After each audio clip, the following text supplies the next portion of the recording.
Next, we're going to take a trip down memory lane in 8th grade science class. You guys remember the electromagnetic spectrum? The thing we most focus on, because we can see it, is the visible light spectrum.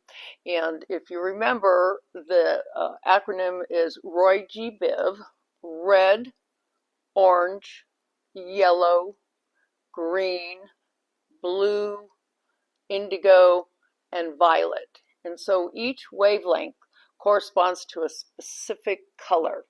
And that's what is reflected in the world we see around us.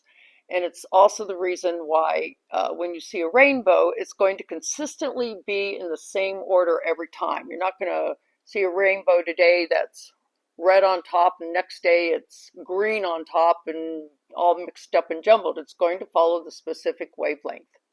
Now, below the red is below infrared, and these are the radio waves and microwaves, and this type of wavelength is non-ionizing. It's low energy and non-ionizing. So what does that mean? It means that it's not going to cause the cancer that you might see with the ultraviolet. Now, on the other side of the visible spectrum is the ultra above violet, and those are the UV lights that are in our atmosphere, and these have ionizing radiation, and it is the photons that escape and can cause damage to our DNA and to our cells, and this will result in cancer.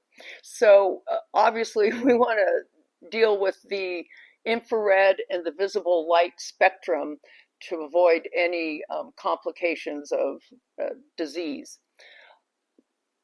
The little fun fact, the sun consists of about 50% infrared, about 45% visible light, and then only 5% of the ultraviolet, and which is a good thing, because if we had a higher concentration of ultraviolet light in the sun, we'd probably have a lot more melanoma walking around.